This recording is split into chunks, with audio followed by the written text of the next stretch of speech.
Hello दोस्तों, कैसे हैं आप सभी।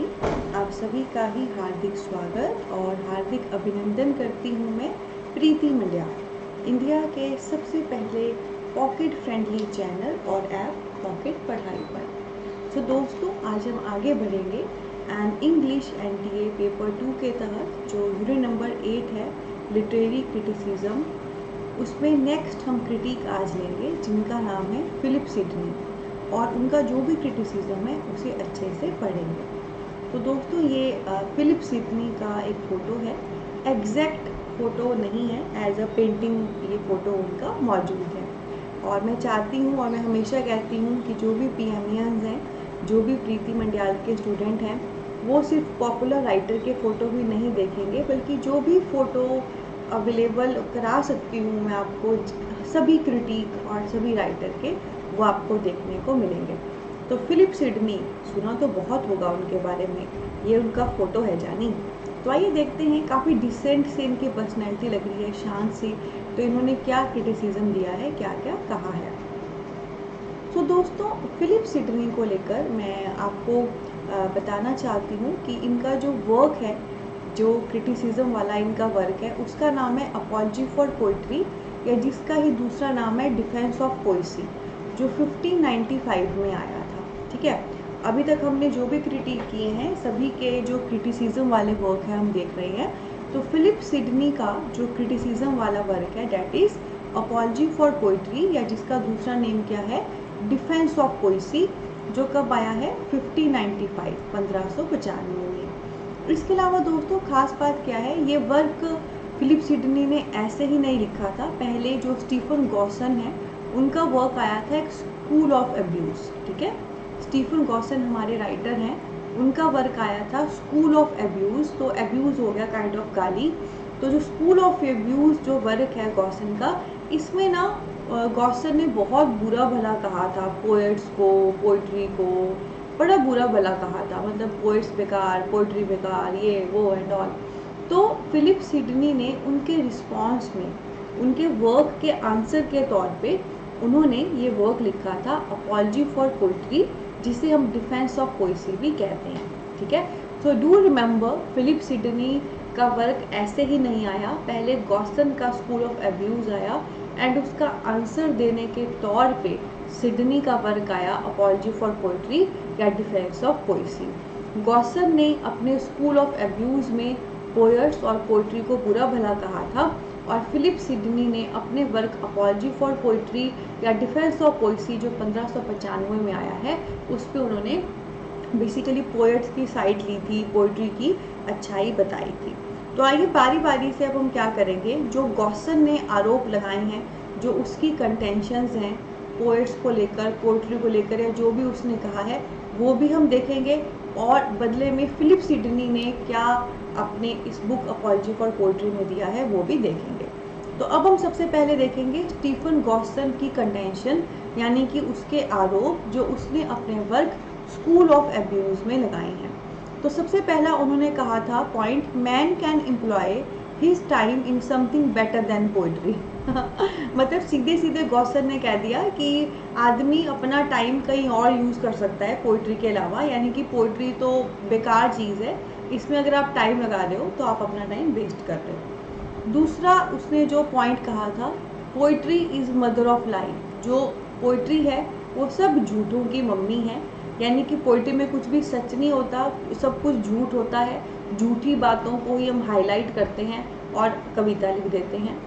अगला इसने कहा, it is nurse of abuse, ये बेसिकली पोइट्री एब्यूज़ की नर्स है, यानी कि गाली गलोच इसमें मौजूद है, इसमें सब कुछ बेकार है, इसमें एब्यूजिव लैंग्वेज यूज़ होती है, ये सही नहीं है। और आगे एक और बात भी है, he also said Plato was right in dissuading people away from poetry. तो जो प्लेटो है, जो सबसे पहला क्रिटिक मैंने इसमें आपको पढ़ाया था, इफ़ यू डू रिमेंबर, मैंने कहा था प्लेटो के अकॉर्डिंग पोइट्री की थी थल्ले थल्ले। प्लेटो पोइट्री के साथ एग्री नहीं करता था, जस्टिफाई नहीं कर सकता था, प्लेटो को पोइट्री पसंद नहीं थी। तो यहाँ पर गॉसन ने ये भी कहा, भाई जो प्लेटो कहता था पोइट्री बेकार है और वो बिल्कुल सही कहता है, he is true at his place. So Gaussian ने बेसिकली 4 मेन आरोप लगाए हैं सबसे पहला आदमी कहीं और अपना टाइम यूज़ करे पोइट्री के अलावा, क्योंकि पोइट्री लिखना बेकार है। दूसरा, poetry is mother of life, झूठों की मम्मी है पोइट्री, पोइट्री में सब झूठ होता है। तीसरा, poetry is nurse of abuse, इसमें अब्यूजिव चीज़ें हैं, गलत चीज़ें हैं। और चौथा, प्लेटो सही कहता था कि पोइट्री से दूर ही रहना चाहिए लोगों को। तो ये सारे आरोप गॉसन ने अपनी बुक स्कूल ऑफ अब्यूज़ में लगाए थे। फिर बदले में क्या हुआ, बदले में फिलिप सिडनी का वर्क आया, apology for poetry, defence of poesy कह सकते हैं जिसे 1595 में। तो आइए देखते हैं बदले में फिलिप सिडनी, जिसे हम अभी एज अ क्रिटिक पढ़ रहे हैं, इन्होंने जब अपना क्रिटिसिज्म वाला वर्क लाया, उस वर्क में उन्होंने गॉसन की बातों का कैसे जवाब दिया, या और भी कौन कौन सी खास बातें उन्होंने अपने क्रिटिसिज्म में बताई जो हमारे लिए एग्जामिनेशन पॉइंट ऑफ व्यू से ज़रूरी है। तो सबसे पहले उन्होंने कहा, respect for rules followed by classical Romans and Greek. तो सबसे पहला उसने जो पॉइंट यहाँ पे एग्री किया कि जो भी हमारे रोमन्स हैं या जो भी हमारे ग्रीक हैं, तो उनके जो भी रूल्स हैं हमें उन्हें फॉलो करना चाहिए। ठीक है, तो बात क्या है दोस्तों, रोमन और ग्रीक जो है इनका लिटरेचर समहाउ ओल्डेस्ट लिटरेचर में से काउंट होता है, इन्हीं से काफ़ी इंस्पायर होकर एंड और इंग्लिश में आगे लिटरेचर आया है। तो जो रोमन और ग्रीक थे ना, इनका अपना वे था वर्क को लिखने को, ड्रामा को लिखने को, और उनके अपने रूल्स रेगुलेशंस भी थे, यानी कि जब वो लिखते थे तो कुछ kind of fix rules regulation लेके चलते थे कि ये चीज़ें होनी चाहिए ड्रामा में, प्ले में एंड ऑल। तो सबसे पहला पॉइंट फिलिप सिडनी ने कहा कि रोमन और जो ग्रीक हैं, ठीक है, उनका जो क्लासिकल रोमन ग्रीक है, जो पुराने वाले रोमन्स हैं, ग्रीक हैं, उनके जो भी रूल्स हैं लिटरेचर लिखती बार, हमें उनको फॉलो करना चाहिए, हमें उनको एग्री करना चाहिए, क्योंकि उनके रूल्स जो उन्होंने बताए हैं वो बिल्कुल सही हैं and we should go with that, हमें उन्हें आज के लिटरेचर में भी फॉलो करना चाहिए।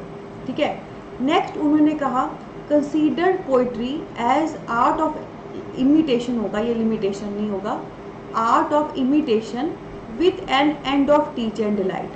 तो नेक्स्ट उन्होंने कहा कि पोइट्री क्या है, कविता क्या है, ये एक इमिटेशन करने का आर्ट है, एक मतलब काइंड ऑफ हम चीज़ों को, आसपास की चीज़ों को इमिटेट कर रहे हैं, उनको लिख रहे हैं, और इसका अंत क्या होता है, इसका अंत होता है कि हमें कुछ टीच यानी कि कुछ सीखने को मिले, और डिलाइट यानी कि हैप्पीनेस भी मिले।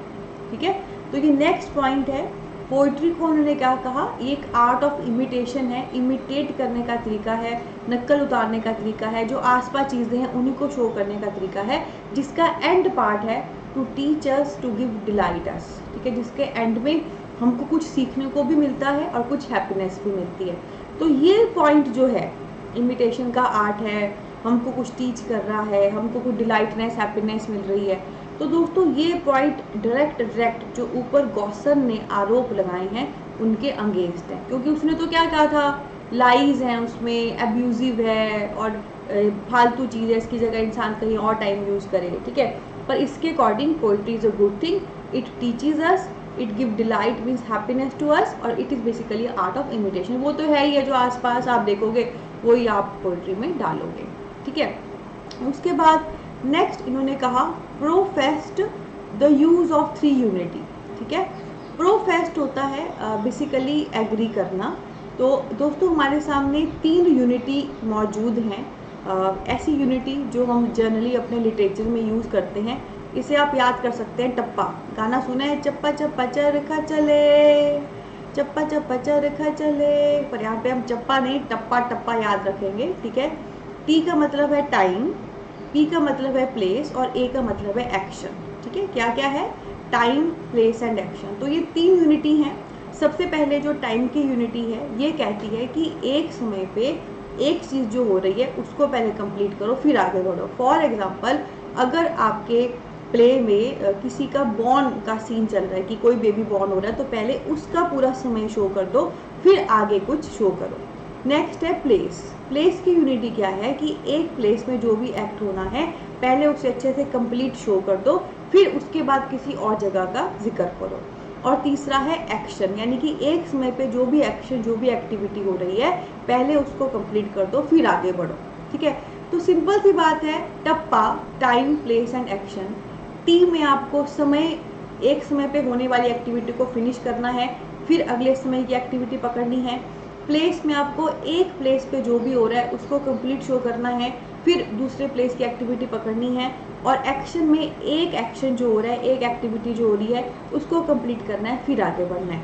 और इन तीनों यूनिटी को फॉलो करने का मात्र एक मकसद होता है कि जो ऑडियंस आपके प्ले को देख रही है उसको कोई कंफ्यूजन ना हो, उसको ऐसा नहीं लगे कि अब ये हो गया वो हो गया, है ना, क्योंकि प्रॉपर चीज़ें सिस्टमेटिक वे से हो, कंप्लीट होते हुए हो, तो ऑडियंस ज़्यादा कनेक्ट कर पाती है, जुड़ पाती है, इंजॉय कर पाती है। ठीक है, तो इसने profess the use of three unity, profess होता है एग्री करना। तो ये जो तीन यूनिटी हैं हमारे लिटरेचर को लेकर, जो पुराने समय के लिटरेचर में बेसिकली ज़्यादा मौजूद थी, उसको इसने कहा है एग्री करो, तीनों की तीनों को मानो, ताकि हमारा लिटरेचर बेस्ट हो। और इस पॉइंट को लेकर मैं अभी आपको बता देती हूँ, आगे हम और क्रिटिक भी करेंगे। बहुत सारे क्रिटिक कहेंगे तीनों को फॉलो करो, कोई कहेंगे तीनों को फॉलो ना करो, कोई कहेंगे ये एक वाली फॉलो कर लो।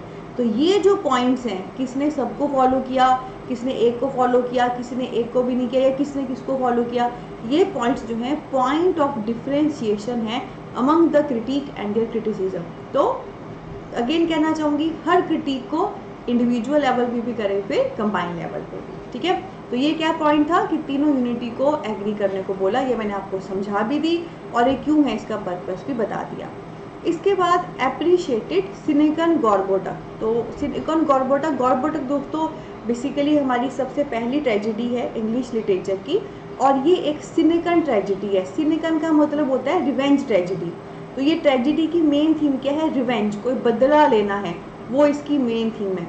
और गॉर्बोटक पहली ट्रेजेडी थी। तो ये जो गॉर्बोटक सिनेकन ट्रेजेडी है, जो रिवेंज ट्रेजेडी है, जिसकी थीम रिवेंज है और इंग्लिश लिटरेचर की सबसे पहली ट्रेजेडी है, इसको फिलिप सिडनी ने बहुत अप्रिशिएट किया था।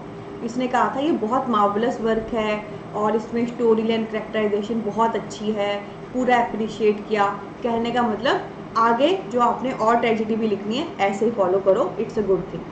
उसके बाद दोस्तों नेक्स्ट खास बात है, did not agree with tragic comedy. तो ये जो है ट्रेजिक कॉमेडी के साथ एग्री नहीं किया। जैसे कुछ वर्क होते हैं ट्रेजिडी, उसमें सिर्फ ट्रेजिक स्टोरी होती है, ओके। कुछ वर्क होते हैं कॉमेडी, उसमें सिर्फ कॉमेडी होती है, ओके। कुछ वर्क होते हैं ट्रेजिक कॉमेडी, उसमें ट्रेजिडी भी होगी, कॉमेडी भी होगी। तो वो ना फिलिप सिडनी को पसंद नहीं था। फिलिप सिडनी बोलता था भाई ये तुम गलत करते हो, कहीं जो तुम एक वर्क में दोनों सेंस रख रहे हो, ट्रेजेडी और कॉमेडी, इससे मज़ा नहीं आ रहा। तो मतलब कुछ मज़ा नहीं आ रहा, तो अगर आपको जेन्युइनली अच्छा काम करना है तो ट्रेजेडी को सेपरेट रखो, कॉमेडी को सेपरेट, मतलब they won't be combined together, वो इकट्ठे नहीं होने चाहिए। ठीक है, उसके बाद last but not the least point is advocated the use of classical metre. साथ में उसने ये भी कहा जब कभी आपने मीटर यूज़ करने हैं, मीटर जिससे एक रिदम आती है, वर्ड्स बनती है, तो वो हमेशा आप क्लासिकल का जो वे है उसको यूज़ करो। एडवोकेट होता है उसका पक्ष लेना, मतलब जब कभी आप कोई पोइट्री लिख रहे हो, पोइट्री में आपको रिदम चाहिए, वर्ड्स चाहिए, जो मीटर की वजह से आती है, तो जो classical way of metre use है, जो पुराने समय पे जो मीटर यूज़ करते हैं रिदम के लिए, वो आप यूज़ करें, उससे आपका काम बेहतरीन होगा। ठीक है, तो ये सारे पॉइंट फिलिप सिडनी ने कहे। पहला, रोमन और ग्रीक के जो लिटरेचर लिखने का तरीका है सही है, हमें उसे फॉलो करना चाहिए। दूसरा, पोइट्री एक इमिटेशन का आर्ट है जो हमें टीच भी करती है, हमें डिलाइट भी देती है। तीसरा, जो तीनों यूनिटी है टप्पा, टाइम, प्लेस एंड एक्शन, हमें उसे फॉलो करना चाहिए। चौथा, जो सबसे पहली ट्रेजेडी है गॉर्बोटक, जो कि एक सिनेकन यानी कि रिवेंज ट्रेजेडी है, उसको इसने अप्रिशिएट कहा हमें इसे as a role model use करना चाहिए। पांचवा, कभी भी ट्रेजिक कॉमेडी ना करो, ट्रेजेडी को अलग रखो, कॉमेडी को अलग, इकट्ठा मज़ा नहीं आ रहा। और छठा, last but not the least, जब कभी आप कुछ पोइट्री लिख रहे हो, रिदम या वर्ड्स फॉर्म लानी है, तो क्लासिकल मीटर को यूज़ करो, पुराना वे यूज़ करो।